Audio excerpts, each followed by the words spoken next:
बिस्मिल्लाहिर्रहमानिर्रहीम, अस्सलाम वालेकुम। आप देख रहे हैं मुझे मेरे यूट्यूब चैनल पर और मैं मुज़म्मिल अवान हूँ। पाकिस्तान तहरीक इंसाफ के रहनुमा साबिक वफाकी वजीर बुराए इत्तलात व नशरियात फवाद चौधरी साहब को इलेक्शन कमीशन ऑफ पाकिस्तान पर तनकीद करने के हवाले से इलेक्शन कमीशन ऑफ पाकिस्तान पर तनकीद और बेबुनियाद इल्ज़ामात लगाने के जुर्म में उनको गिरफ्तार कर लिया गया। अब ये कोई इतनी बड़ी खबर नहीं है, लेकिन ये बहुत बड़ी बन चुकी है।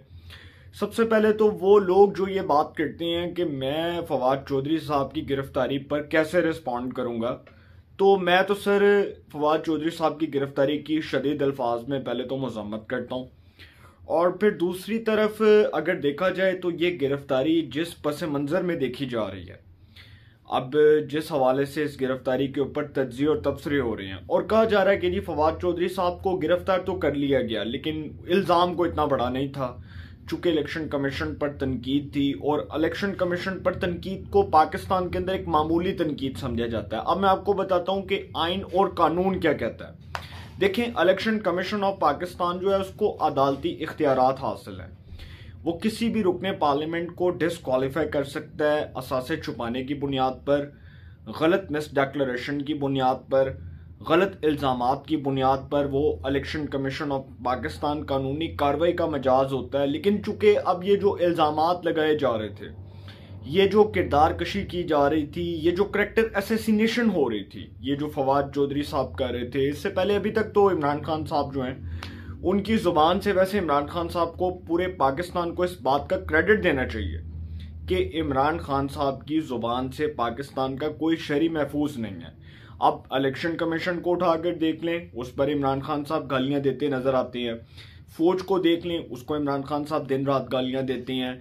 अपने मुखालफों को वो दिन रात गालियां देते हैं, और इवन के इतना वर्स्ट किस्म का उनका माइंडसेट है कि अगर उसके ऊपर मैं बात करूं तो आप सबको शायद याद होगा कि अपने दौर में इमरान खान साहब जो हैं उन्होंने मरियम नवाज के खिलाफ जिस एहतसाबी बयानियों को प्रमोट करने की बात की, अब यकीन करें कि इससे ज्यादा गिरी हुई और कोई नाजेबा हरकत नहीं हो सकती कि इमरान खान साहब ने यहां तक कहा कि मरियम नवाज के वॉशरूम्स के अंदर कैमरे नस्ब कर दिए जाएं। अब आप इससे बढ़कर कोई बात कर सकते हैं, इस पर तो मैं ज्यादा डिबेट या कमेंट इसलिए नहीं करूंगा कि इमरान खान साहब ने अपने दौर में जिस तरह से नैब को पॉलिटिकली विक्टिमाइजेशन के तौर पर इस्तेमाल किया, और उसके बाद वो जो हाजी साहब बैठे हुए थे एक, जिनको क्रेडिट दिया जाए इस बात का कि जी ये एहतसाब के नाम पर इंतकाम हो रहा था। अब उनका मैं नाम इसलिए नहीं लूंगा क्योंकि वो अब इस ओहदे पर नहीं है, और इसलिए उनके बारे में ज्यादा बात नहीं करूंगा। तो फवाद चौधरी साहब जो है ना जी, फवाद चौधरी साहब को जिस इल्जाम में गिरफ्तार किया गया, ये इल्जाम बहुत संगीन नौयत के इल्जाम हैं। ये कोई छोटे मोटे इल्जाम नहीं है कि जी फवाद चौधरी को फड़े आते अगले दिन ही जमानत मिल जाएगी। सर रिमांड हो रहा है, फवाद चौधरी साहब अपना बयान हल्फी देंगे, उसके बाद वो बताएंगे कि उन्होंने किस कॉन्टेक्स्ट में ये बातें की, उनकी बात करने का, उनकी तनकीद करने का असल मकसद क्या था, उनके मकासद क्या थे, वो किस हवाले से बात करना चाह रहे थे, सारी चीजें उनको अदालत को बतानी पड़ेंगी। तो सर जिस इल्जाम में फवाद चौधरी साहब को गिरफ्तार किया गया वो इलेक्शन कमीशन की तौहीन है, इलेक्शन कमीशन के खिलाफ मुसलसल हर्जा सराई करना है, इलेक्शन कमीशन के खिलाफ लोगों को बगावत पर रुखसाना है, और इलेक्शन कमीशन के अफराद, इलेक्शन कमीशन में काम करने वाले जो उसके तर्जुमान हैं, जो उसके मेंबर्स हैं, उनकी फैमिली के मेंबर्स को हरासा करने का एक बहुत बड़ा इल्जाम फवाद चौधरी साहब के ऊपर। ये इल्जामात ये मैंने नहीं लगाए, ये इस रियासत के एक नुमाइंदे ने नहीं लगाए, ये खुद इलेक्शन कमीशन ऑफ पाकिस्तान के अफराद ने लगाए हैं, और खुद उन्होंने इस्लामाबाद में मुकदमा दर्ज करवाया फवाद चौधरी साहब के खिलाफ, और थाना कोसार में मुकदमा दर्ज किया गया। अब उस मुकदमे में कौन सी दफात इस्तेमाल हुई वो भी आप सबको पता है, जो कानूनी माहिरीन है वो इसके ऊपर डिबेट कर रहे हैं, और जो साबिक सेक्रेटरी हैं कंवर दिलशाद साहब इलेक्शन कमीशन के, वो ये फरमा रहे हैं कि फवाद चौधरी साहब को बड़ी सख्त सजा मिल सकती है। अब सर इल्जामात जो है ना वो छोटे नहीं है, बहुत संगीन नौयत के इल्जामात हैं अगर इसको समझा जाए इस मामले को। क्योंकि मैंने आपको बताया कि बहुत से लोग जो एक आम अल्फाज में अगर आप ये बात करें, बहुत से लोग जो तनकीद करते हैं पाकिस्तान के इदारों पर, उस वक्त जो सुप्रीम कोर्ट ने सजाएं दी थी 17 के अंदर, 18 के अंदर, और मुस्लिम लीग नून के निहाल हाशमी, तलाल चौधरी, दानियाल अजीज को नाअहल करार दिया गया तौहीन अदालत में। उसके बाद इमरान खान साहब जो अभी तक खुलेआम सरेआम ये बात कर रहे थे कि जी इलेक्शन कमीशन जो है वो फ्रॉडिया है, इलेक्शन कमीशन का चीफ जो है वो इनके साथ मिला हुआ है, इलेक्शन कमीशन का इदारा ही बदनीयती के ऊपर मबनी है, इलेक्शन कमीशन जो है वो इनका एजेंट है। इस तरह के इल्ज़ामात जो इमरान खान साहब ने लगाए, अब उन इल्ज़ामात की हैसियत जो है, अगर आप उसका अंदाजा लगाना चाहते हैं तो आप इलेक्शन कमीशन ऑफ पाकिस्तान के इस इकदाम को उठाकर देख लें जिसमें फवाद चौधरी साहब को इस जुर्म के मुताबिक गिरफ्तार किया गया कि वो इलेक्शन कमीशन ऑफ पाकिस्तान की सरेआम तौहीन कर रहे थे। इलेक्शन कमीशन ऑफ पाकिस्तान के मेंबरान को, उनके फैमिली मेंबर्स को हरासा करने की बात कर रहे थे, और यहां तक इल्जाम लगाया फवाद चौधरी साहब ने, अब यहां तक इल्जाम लगाया, उन्होंने कहा कि इलेक्शन कमीशन ऑफ पाकिस्तान की हैसियत एक मुंशी की है, एक मुंशी जैसी रह गई है। निगरान हुकूमत में जो लोग लग रहे हैं, इनका सजा होना, इनको सजा तक पहुंचाना जो है वो बहुत ज़रूरी है। इनको सजा होने तक इनका पीछा करेंगे और इनको इनके घरों तक छोड़कर आएंगे। फिर उन्होंने फवाद चौधरी साहब ने कहा कि इलेक्शन कमीशन ऑफ पाकिस्तान और इनके अफराद और इनके ख़ानदानों को खबरदार कर रहे हैं, इनके ख़ानदानों को खबरदार कर रहे हैं। सर, अब ये जो इल्ज़ाम है, अगर आप इस इल्ज़ाम की हैसियत को उठाकर देखें ना तो ये बहुत ख़तरनाक इल्ज़ाम है। ये बगावत के ज़ुमरे में आता है। ये स्टेट के वो नुमाइंदे, रियासत के नुमाइंदे हैं ना, ये रियासती इदारे हैं हमारे, ये रियासती इदारों के उन रियासती नुमाइंदों के खिलाफ फवाद चौधरी साहब ने बात की जो सरासर बगावत के ज़ुमरे में आती है। एक बहुत बड़ा केस बन सकता है फवाद चौधरी साहब के ऊपर बगावत का। और आप सबको पता है कि जिस इल्ज़ाम में इनको गिरफ्तार किया गया वो इल्ज़ाम कोई छोटा इल्ज़ाम नहीं है। वो यही इल्ज़ाम है कि भाई आप स्टेट को, आप रियासत की रिट को तो चैलेंज कर ही रहे हैं, लेकिन आप पाकिस्तान के इदारों को भी मुतनाज़ बना रहे हैं। अब जी जो फवाद चौधरी साहब है उनका रिमांड, उसके बारे में तो ज़्यादा बात नहीं करनी, रिमांड भी होगा। बगावत का मुकदमा, संगीन दफात, उसके बाद केस कैसे चलता है, आगे क्या होता है, सज़ा होती है या सज़ा से पहले इनको जो है वो ज़मानत मिल जाती है या इनको बरी कर दिया जाता है, ये सब बातें जो है अपनी जगह पर मौजूद है। लेकिन लाहौर हाई कोर्ट में जब ये मामला गया जब ये मामला लाहौर हाई कोर्ट में गया तो उस वक्त जस्टिस तारिक सलीम शेख साहब के पास आया और उनके रूबरू जब ये मामला आया तो अदालत में जो फरीकैन पेश हुए, उस वक्त फवाद चौधरी साहब के वकील ने जस्टिस तारिक सलीम साहब को कहा कि जज साहब, फवाद चौधरी साहब जो है ना, जिस इल्ज़ाम में उनको गिरफ्तार किया गया उनको फिल फौर रिहा किया जाए और उनकी सज़ा को कलअदम करार दिया जाए। जिस पर जस्टिस तारिक सलीम शेख साहब ने कहा कि हमारे सामने मामला जमानत का या रिहा करने का नहीं है, हमारे सामने मामला हफ्से बेजक है। और उन्होंने कहा कि एक ऐसा ऑर्डर जो एक जानिब से आया उसको हम कैसे मुअत्तल कर सकते हैं। बात तो बिल्कुल ठीक की जज साहब ने कि भाई जो गिरफ्तारी हुई, जिस मुकदमे में उनको गिरफ्तार किया गया और इलेक्शन कमीशन ऑफ पाकिस्तान उसमें फरीक है उस मुकदमे में, चूंकि उनके ऊपर इल्ज़ाम है तो उस मुकदमे में तमाम तर जो शवाहिद हैं वो मौजूद हैं और अदालत में केस चलना है। अदालत में जब केस चलेगा तो अदालत फैसला करेगी। इसका मामला मैंने, आपने, किसी तीसरे फरीक ने बैठकर तो नहीं सुलझाना, या तीन फरीकैन के दरमियान ये जो बात हो रही है, तीन फरीकैन ने जज बनकर, मुनसब बनकर तो इसका फैसला नहीं करना।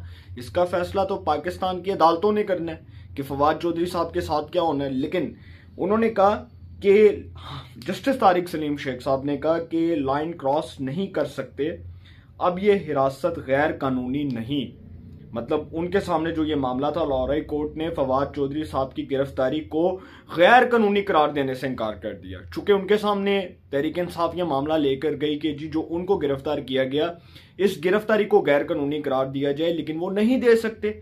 चूंकि मामला जो है वो अदालतों में आएगा, अदालतों ने फैसले करने हैं, अदालतें केस देखेंगी, अदालतें मेरिट के मुताबिक फैसले करेंगी, आइन और कानून के मुताबिक फैसले करेंगी। तो सर, इमरान खान साहब के लिए सबक है, इमरान खान साहब के लिए ये मामला सबक है। और उनके लिए सबक इस बुनियाद पर है कि इमरान खान साहब को अब ये बात समझ आ जानी चाहिए कि इदारों के ऊपर जो तनकीद है इसके बड़े संगीन और बड़े दूरस नताइज निकलेंगे।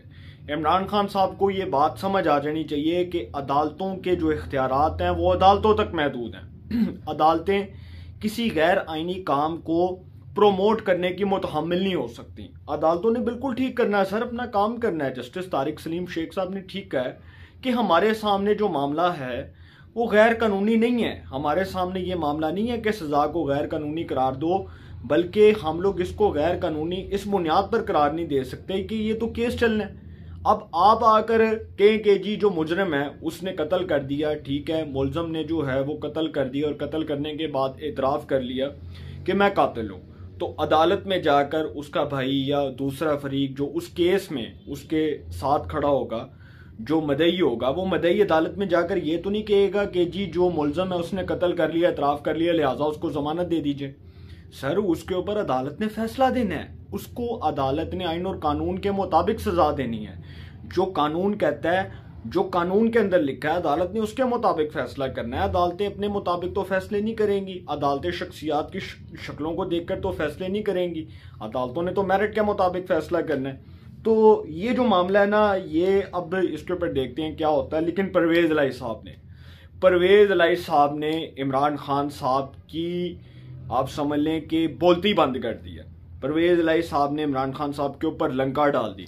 इमरान खान साहब की टांगे कांप गई। इमरान खान साहब की टांगे कांप गई। वो इसलिए कि जी परवेज़ इलाही साहब फरमा रहे हैं कि मैंने जो है ना इमरान खान हूँ, मैं क्या सी कि असेंबली ना तोड़ो। वो कहते हैं कि जी मैंने इमरान खान साहब को मशवरा दिया था कि असेंबली ना तोड़ो, लेकिन ये नहीं माने।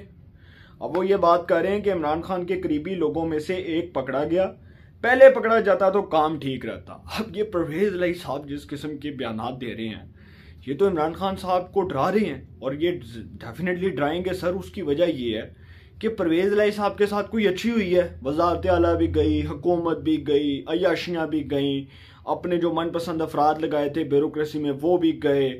उसके बाद जो गाड़ियाँ थीं, लैंड क्रूजर्स थीं, लग्जरी कार्स थीं, प्लॉट्स थे, सीएम हाउस में बैठ के ऑर्डर दिए जाते थे, सारी ये याशियाँ मुक गई। तो परवेज़ इलाही साहब के क्या हाथ क्या आया? कुछ भी नहीं। और फिर वही बात होगी ना कि फिर मामला तो जिल्लत और रुसवाई की तरफ गया। इमरान खान साहब के मुकद्दर में जो लिखी हुई थी कि असेंबलियाँ तोड़ के भी कुछ नहीं मिला, और मैंने आपको बताया था कि सर ये जो असेंबलियाँ तोड़ने का इमरान खान साहब का इकदाम है ना, इस पर इनको बड़ा पछतावा होगा। उसकी वजह मैं आपको आगे जाकर बड़ी लॉजिक रीज़न बताने जा रहा हूँ कि इमरान खान साहब जो हैं उनके बारे में परवेज़ इलाही साहब कहते हैं कि इमरान खान साहब के करीबी लोगों में से एक पकड़ा गया है, पहले पकड़ा जाता तो काम ठीक रहता। फिर कहते हैं कि पीटीआई वालों को बहुत समझाया कि अभी काम करने दो, असेंबली ना तोड़ो, मगर मेरी एक बात नहीं मानी। फिर उन्होंने कहा कि 1 साल काम करते तो यहाँ नून लीग के कपड़े ना मिलते। 1 साल काम करते तो यहाँ नून लीग के कपड़े ना मिलते। नून लीग वाले अब कहते हैं कि जी शुक्र है असेंबली टूटी, वरना हमारी सियासत तो ख़त्म हो गई थी। इमरान खान के करीब जितने भी करीब लोग हैं, उन्होंने इमरान खान साहब की और उनकी पार्टी की जड़ें काटी। इमरान खान को कहा था कि 25 मई याद है, उन्होंने नहीं छोड़ना। महमूद रशीद के काम बंद थे। मियाँ असलम इकबाल के हलके में 21 अरब रुपए का काम हुआ। ये परवेज़ इलाही साहब फरमा रहे हैं सर, कह रहे हैं कि मियाँ असलम इकबाल के हलके में 21 अरब रुपए का काम हुआ। और फिर वो फरमाते हैं कि यही लोग कह रहे थे कि फौरी असेंबलियाँ तोड़ दो। अब उन्होंने इल्ज़ाम जो है ना वो मियाँ असलम इकबाल साहब के ऊपर लगा दिया कि मैं तो कहता था कि जी असेंबली ना तोड़ो, लेकिन इमरान खान साहब के जो करीबी लोग थे उन्होंने जड़े काटी और वही कह रहे सन कि जी असेंबली तोड़ दो, तो असेंबली टूट गई। अब वो कहते हैं कि जी मोहसिन नकवी जो कह रहा है और जो वो बातें कर रहा है ये अक्ल का मारा है। और बंदा पूछे तुम्हारा काम ये है ही नहीं, तुम इलेक्शन करवाओ, और इलेक्शन भी करवाओ, कोई अच्छा काम करो ताकि तुम्हें लोग याद करें और तुम्हारी कोई अच्छी बात लोगों के दिलों में आ जाए। अब वो कहते हैं कि ऐसा काम करो कि लोग तुम्हें याद करें। अब परवेज़ इलाही साहब जो फरमा रहे हैं ना इन हालात में, मैंने आपको बताया कि इमरान खान साहब के साथ बड़ी बुरी हुई है।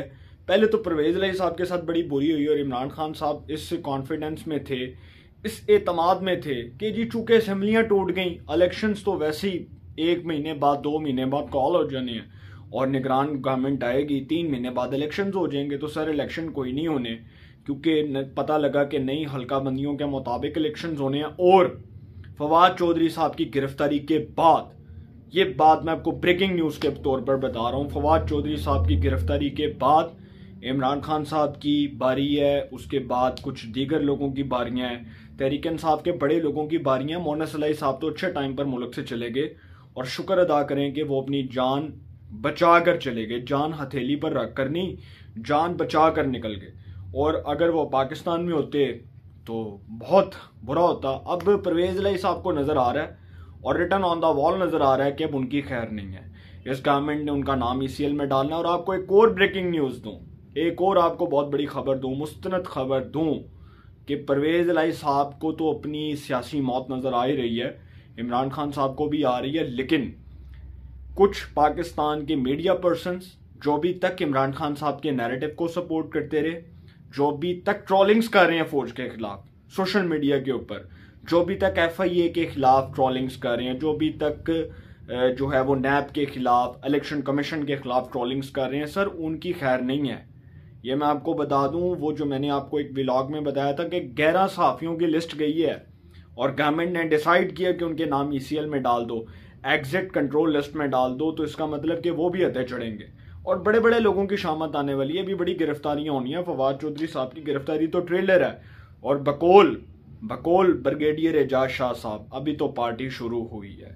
तो जब तहरीक इंसाफ के लोग कह रहे हैं कि जी अभी तो पार्टी शुरू हुई है, तो इसका मतलब कि सत्ते खैरा, फिर तो काम गड़बड़ है। अपनी राय का कमेंट्स में ज़रूर इज़हार कीजिएगा। इंशाल्लाह एक नए सेगमेंट के साथ फिर मुलाकात होगी। अपना बहुत ख्याल रखिएगा। अल्लाह निगहबान।